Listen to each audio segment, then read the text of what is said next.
তো ফাইনালি যারা ইরানের প্রেসিডেন্টের মৃত্যুতে বিভিন্ন মানুষের কমেন্ট বক্সে যায় ঈদ মোবারক জানাইতেছেন, তো জনাব আপনাদেরকে কিছু কথা বলি, দয়া করে শুনে যাইবেন।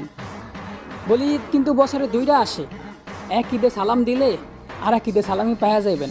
আর হ্যাঁ, ইব্রাহিম রাইসির মৃত্যুতে আমরা শোকাহত কিন্তু ভরসাহীন নয়, কারণ মুসলমানদের ভরসা স্বয়ং আল্লাহর উপর, কোনো নির্দিষ্ট নেতা বা প্রেসিডেন্টের উপর নয়।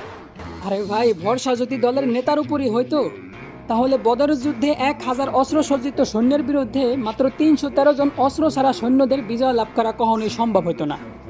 ভরসা যদি স্বয়ং আল্লাহর উপরে না হইতো তাহলে যেই নদী মুসা নবীর পার হওয়ার জন্য রাস্তা করে দিছে, ওই নদী কখনোই ফেরাউনরে ডুবায় মারতে পারতো না।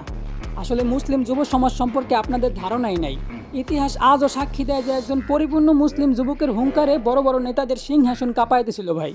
আর কিছু কথা তো আমরা না, আমাদের মুরব্বীরা কয়, মরিবার তরে নাকি পিপিলিকার পাখা গজায়। তো পরিশেষে ইসরায়েলবাসী ও ইসলামী দুশ্মনদের একটা কথা